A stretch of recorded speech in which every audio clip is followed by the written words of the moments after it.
ஆருத்திரா தரிசனம் நிகழ்ச்சியை முன்னிட்டு பல்வேறு அமைப்புகளின் சார்பில் பக்தர்களுக்கு பல இடங்களில் அன்னதானம் வழங்கப்படுவது உண்டு. அந்த வகையில் கடந்த 4 வருடங்களாக நிலக்கோட்டை துணை சேர்மனும் திமுக வர்த்தக அணி துணை அமைப்பாளருமாகிய SP முருகேசன் தனது ஆதரவாளர்களுடன் பக்தர்களுக்கு அன்னதானம் வழங்கினார். இதற்கான ஏற்பாட்டினை சமஸ்தானம் தேவஸ்தானம் திவான் பழனிவேல் பாண்டியன் சிறப்பாக செய்திருந்தார். இந்த ஆருத்ரா தரிசனத்துக்கு முன்னாடி இந்த சந்தன காப்பு கலையிறது ரொம்ப விமர்சையாக இருக்கும் உத்தரப்பிரதேச மக்களில். இந்த ஃபங்க்ஷன் நான் ஒரு 16 வருஷமாக வந்தேன். அதுக்கப்புறம் கொஞ்சம் அன்னதானம் நல்லா பண்ணாங்க. அதுக்கு மாதிரி நம்மளும் பண்ணணும்னு தோணுச்சு.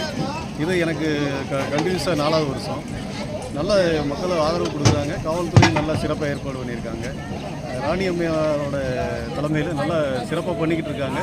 இது பக்தர்களும் நல்லா ஆதரவு கொடுக்குறாங்க. மற்ற எல்லாருக்குமே இது திருப்தியாக இருக்குது. நாங்களும் நல்ல முறையில் பண்ணிகிட்ருக்கோம். சிவனுடைய அருளால் எல்லோரும் நல்லா இருக்கணும்.